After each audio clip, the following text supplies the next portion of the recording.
ዩናይትዶች ትላንትና የኤሊት አንደርሰንን እንቅስቃሴ ከተመለከቱ በኋላ ተጫዋቾቹ ላይ ያለው ፍላጎታቸው ጨምሯል። ተጫዋቹም እንግዲህ በኢንስታግራም ገጹ ላይ የእሱንና የኮሜኑ ፎቶ መለጠፉ በሰዓት ላይ አነጋጋሪ ሆኖ ቀጥሏል። ናፖሊዎች ዩናይትዶች የሰጧቸውን የመግዛት አማራጭ ተጠቅሟል። ራስመስ ከዚህ በኋላ የዩናይትድ ተጫዋች አይደለም። ኒውካስሎች ከቶናሊ 80 ሚሊዮን ፓውንዶች እንደሚፈልጉ እንግዲህ በሰዓት ላይ እየተዘገበ ይገኛል። ብሩኖ ፈርናንዴስ ከአሲስቱ በተጨማሪ ዩናይትዶች 33 ፖይንቶች በሱ 28 የጎል ተሳትፎች እንዲያገኙ ረድቷቸዋል። የአርሰናል የአጥቂ መስመሮች በ2012-13 10 እና ከዛ በላይ የሊግ ጎሎች ካገቡ በኋላ ዩናይትድ የመጀመሪያው ቲም ሆኗል። 10 እና ከዛ በላይ የጎል ተሳትፎ ያላቸው የአጥቂ መስመር ያለው ቡድን ሆኗል። ዩናይትዶች በተጨማሪ ተጠባባቂ የአጥቂ መስመር እንደሚፈልጉ ይታወቃል። ላንዶውስኪ ደግሞ ከባርሳ ጋር አሁን ላይ ተለያይቷል። በዝውውሩም ነፃ ተጫዋች ነው የሚሆነው። ዩናይትዶች ይህን ነገር ይጠቀሙበታል። እስቲ እንመለከተዋለን። እነዚህና ዩናይትድ ስለተመለከቱ አዳዲስ ነገሮች ነግራችኋለሁ። ለዚህ ቻናል ግን አዲስ ከሆናችሁ ሰብስክራይብ ማድረግ እንዳይረሳ። ወደ ቪዲዮው እንሂድ።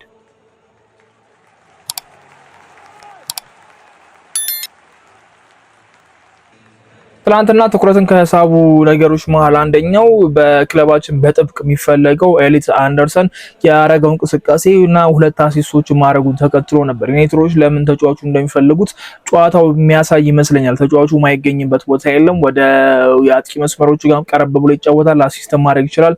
ተከላካዮቹንም በማገዝ እንዴት መሃል ሜዳውን መቆጣጠር እንደሚችል ደግሞ ያየንበት ጨዋታ ነውና ይሄ ተጫዋች ለካስሜሮ ትክክለኛ ተተኪ እንቅስቃሴ ማሳይቷልና አንደርሰን በክለባችን በደንብ ተደጋግሞ ይተፈለጋል ነው። ምንም እንኳን ተጫዋቹ ማንቸስተር ሲቲ የሚሄድ እድሉ ሰፊ ቢመስልም የኢንስታግራም ገጽ ላይ ሲቲን ኦልሬዲ መከተል ጀምሯል እና ያ ደግሞ የሚያሳየው ቅድሚያ ለሲቲ የሚሰጥበት አጋጣሚ ሰፊ እንደሆነ ነው። የተጫወታቸውን ክለቦች ብቻ ነበር ፎሎ የሚያደርገው።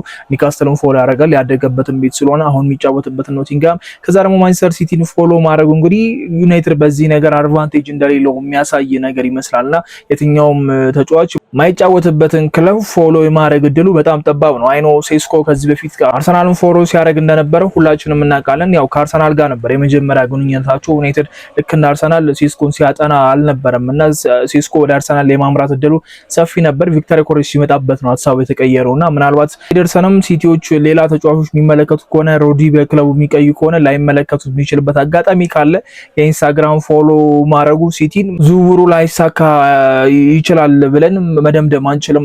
ስቲል ዩናይትድ እድል አለው ተጫዋች ላይ ፍላጎት ካለው። ኖቲንግሃሞች የጠየቁትን ገንዘብ 100 ሚሊዮን እና ከዛ በላይ ለመክፈል ዝግጁ ከሆነ እድል አለው እያስባለሁ እና ተጫዋቹ ከዚህ ቀደም ሰምተናል። የኖቲንግሃሙ ፕሬዚዳንትም ወጥተው ማንቸስተር ሲቲ ነው ሊቀላቀል የሚችለው የሚል ሀሳብ ሰጥተዋል። ተጫዋቹ ከጓደኞቹ ጋር የቅርብ ሰዎች የሚናገሩትም ሲቲ እንደሚቀላቀል ነውና ዩናይትድ ተጫዋቹ ላይ በጣም ፍላጎት አላቸው። ትናንትና ፖስት ያደረገው ኢንስታግራም ገጽ ደግሞ ትንሽ አነጋጋሪ ሆኖ ነበር። ብዙ የዩናይትድ ደጋፊዎች የእሱ ኢንስታግራም ኮመንት ላይም ገብተው እንግዲህ ወደ ዩናይትድ እንዲመጣ እየጠየቁትም ነበር።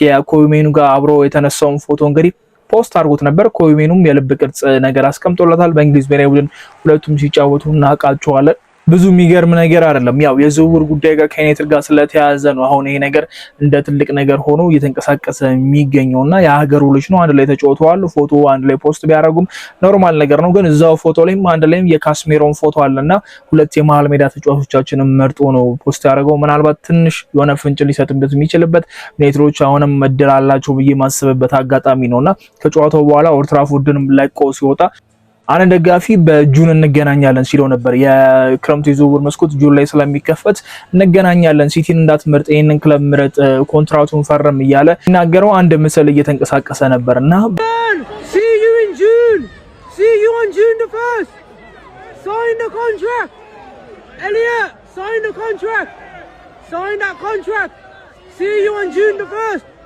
don't go to City man, don't go to that soulless club. This is a real club. ዩናይትድ በጣም የሚፈልገው ተጫዋች ነውና ምናልባት ይሄንን ዝውውር ማሳካት የሚችል ከሆነ በጣም አሪፍ ሲዝን እንድናሳልፍ ከሚያደርጉ ተጫዋቾች መሃል አንደኛው ነው ብዬ አስባለሁ። ግን ደግሞ ተጫዋቹ ምርጫ ነው፣ እሱ የምንመለከተው ነው የሚሆነው። ዩናይትዶች 100 ሚሊዮን ፓውንዶች ለሱ መክፈል ይፈልጋሉ አይፈልጉም አብረን የምንመለከተው ነው የሚሆነው። የአንደርሰን ምርጫ ግን ማንቸስተር ሲቲ የመሆን ፕሮባቢሊቲው በጣም ሰፊ ነውና ዩናይትዶች ልክ እንደ ሲሜኒዮ የሚቀደሙበት አማራጭ ሊኖር ይችላል። የዝውውር መስኮቱ ሲከፈት እሱን አብረን የምንመለከተው ይሆናል። ሌላኛው ያው ቶናሊ ነው። አንደርሰን ስንጨርስ ወደ ቶናሊ ነው የምንመጣውና ሁለቱ የዩናይትድ ዋነኛ አቅዶች ናቸው። ትናንትና ኒውካስትል ከዌስትሃም ጋር ባደረጉት ጨዋታ ቶናሊ ተቀይረው ሲወጣ ደጋፊው በደንብ ነበር አጨብጭቦ ሲሸኝ የነበረው። ኮሚታተሮቹም ምናልባት የመጨረሻው ጨዋታ የሚሆንበት አጋጣሚ አለ ተብሎ ሲነገር ነበር። ያው ቶናሊ በግልጽ ተናግሯል።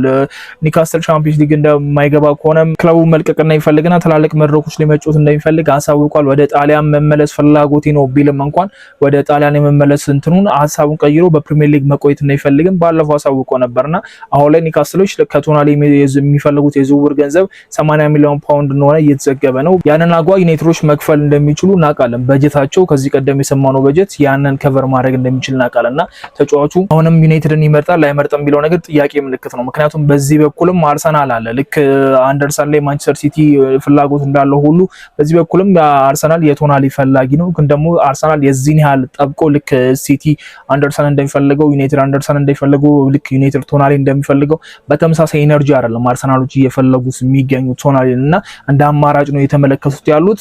ግን ስቲል አርሰናል በዚህ የዝውውር ጉዳይ ላይ ያለበትና ተጫዋቹ እንግሊዝ ፕሪሚየር ሊግ መቆየት ፍላጎት ከሆነ ዩናይትዶች በአንደርሰን ጉዳይ በማንቸስተር ሲቲ የሚበለጡ ከሆነ ወደ ቶናሊ የማምራት እድላቸው ሰፊ ነው ብዬ አስባለሁ። በግሌ ቶናሊ ነው እኔ ምርጬ ደጋግሜ ስለው ነበረ። ተጫዋቹ የሚጫወትበት ስታይሎች በደንብ ስለሚመቹኝ ቶናሊን ዩናይትዶች ቢመርጡ ለኔ አሪፍ ነገር ነው። አንደርሰንም መጥፎ ተጫዋች አይደለም፣ በደንብ አቅሙን አሳይቷል። ግን ደግሞ እንደ ምርጫ የምትወዷቸው ተጫዋቾች አሉ አይደለ? ይሄ በክለብ ቢጫወት የምትሉ ተጫዋች ልክ እንደዛ ዩናይትድ አሁን ካለበት ችግርም አንፃር ቶናሊ ለኔ ተመራጩ ነው ተጫዋች ብዬ አስባለሁና የቶናሊ ነገር በኒውካስትል በኩል ኦልሞስት የተረጋገጠ ቢመስልም ያለ አይደል እርግጥ ሆኖ ይለቃል ተብሎ ሙሉ ለሙሉ ድምድም አላረጉም። ለዛም ነው ስንበት ያላረጉለትምና ትንሽ የተወሰነ ግርግር ሊፈጠርበት ይችላል። ዩናይትዶች ከዓለም ዋንጫው በፊት የዝውውር ጉዳዮችን መጨረስ ይፈልጋሉ። ኦሬዲ ጣሊያን ወደ ዓለም ዋንጫ አልሄደችም። ስለዚህ ብዙም ዓለም ዋንጫ እንቅፋት የሚሆንበት ዝውውር ላይሆንም ይችላል የቶናሊ ጉዳይና ዩናይትዶች አንደርሰን ላይ ፍላጎታቸውን አሳይተው አንደርሰን ማንቸስተር ሲቲ የሚመርጥ ከሆነ ወደ ቶናሊ መምጣት እድላቸው ሰፊ ነው። ሁለተኛ ምርጫቸውም ስለሆነ እና እሱን እንመለከታለን። የነ ባሊባም ጉዳይ አለ። ባሊባ አሁንም ፐርፎርማንሱ በጣም አሪፍ ሆኖ እየቀጠለ ነው ያለው። ዩናይትዶች አማራጫቸውን እያሰፉ በደንብ እየተመለከቱ ነው የሚገኙት። የክረምት ዝውውር እንዴት ምን ያህል ትልቅ ነገር እንዳመጣ በአጥቂ መስመሩ ላይ ተመልክተናል። የመሃል ሜዳው ላይም እንግዲህ በደንብ አሰበውበት የሚወስኑት ዝውውር ይሆናል ብዬ አስባለሁ። ሌላ ከዚሁ የዝውውር ጉዳይ ሳንወጣ ራስመስ ዩናይትድን ኦልሬዲ ተሰናብቷል። እንደሚሰናበትም እናቅ ነበር። ወደ ናፖሊ በውሰት ሲሄድ ተጫዋቹ ከናፖሊ ጋር ነገሮችን ኦልሞስት ጨርሶ ነበር ሄደው መመለስ አይፈልግም። የውሰት ተጫዋች መሆን ብቻ እንደማይፈልግ ከዚህ ቀደም ነግሬያችሁ ነበር። አሁን ናፖሊዎች እንግዲህ ዩናይትድ የሰጣቸውን የግዢ አማራጭ ተጠቅመዋል። ለዩናይትድ የዝውውር ገንዘቡን ይከፍላሉ። ናፖሊ ከዚህ በኋላ የዩናይትድ ንብረት ሳይሆን የናፖሊ ንብረት ነው የሚሆነው። ዩናይትዶች የመጀመሪያ የዝውውር ገንዘባቸውን በራስመስ በኩል አግኝተዋል።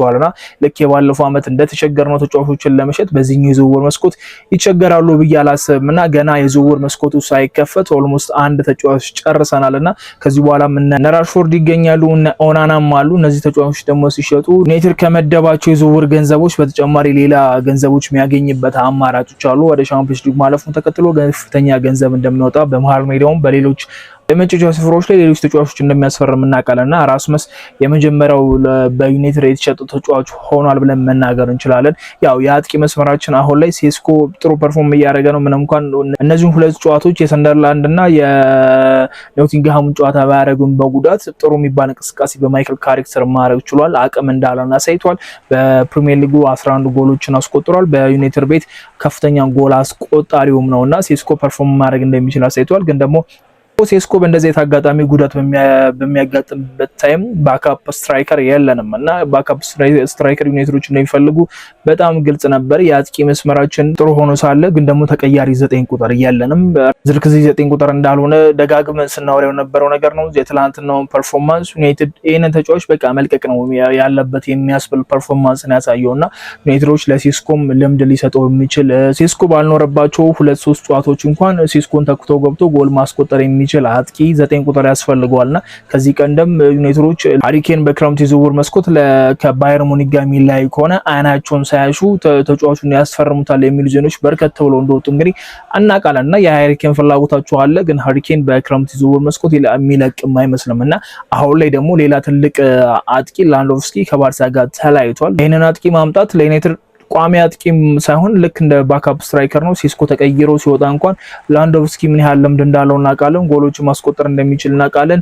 ከዛ በተጨማሪ ለሴስኮ ሊድ ሊያደርገው ከሚችሉ ተጫዋቾች መሃል አንደኛው ነውና በትላልቅ መድረኮች ያየነው ተጫዋች ስለሆነ ላንዶቭስኪ ከሴስኮ ጋር ያለው ግንኙነት ጥሩ ከሆነ ሴስኮ የሚጠቀምበት አማራጭ ይኖራል ብዬ አስባለሁና ዝርክዚም በክረምቱ ዝውውር መስኮት ዩናይትዶች የማጣት እድላቸው 50-50 ነው። ተጫዋቹ መቆየት ይፈልጋሉ። ዩናይትድ ተጫዋቹን ጥሩ ዋጋ ካገኘ መሸጥ ይፈልጋሉ። ማይክል ካሪክ ምንም ያለው ነገር የለም በዝርክዚ በኩል ተጫዋቹ ስቲል ለቦታው መፋለምና በማይክል ካሪክ በኩል የጨዋታዎች መብዛት በሚቀጥለው ሲዝን እድል አገኛለሁ ብሎ ስለሚያስብ ክለቡንም ስለሚወድ መቆየት ይፈልጋል። ግን ደግሞ አሁን ላይ ስንመለከተው ዝርክዚ ምንም አይነት ፋይዳ የሚያመጣልን ተጫዋች እንዳልሆነ ፊል አደርጋለሁና ምናልባት ዩናይትዶች ይሄንን አጋጣሚ መጠቀም የሚችሉ ከሆነ ፍሪ ኤጀንት ነው፣ ምንም አይነት የዝውውር ገንዘብ የሚያስወጣችሁ አይደለም፣ የደሞዝ ዋጋ ነው። ምናልባት ወደ ሳውዲዎች ማምራት ከፈለገ ከፍተኛ ገንዘብ ከፈለገ ላንዶቭስኪ ትልቅ ገንዘብ ሊጠራባችሁ ይችላል። ሳምንታዊ ደሞዙን ያዛ ነገር ላይ መደራደር የሚችሉ ከሆነ ልክ እንደ ባክአፕ ስትራይከር ላንዶቭስኪ መጠቀም ይችላሉ ብዬ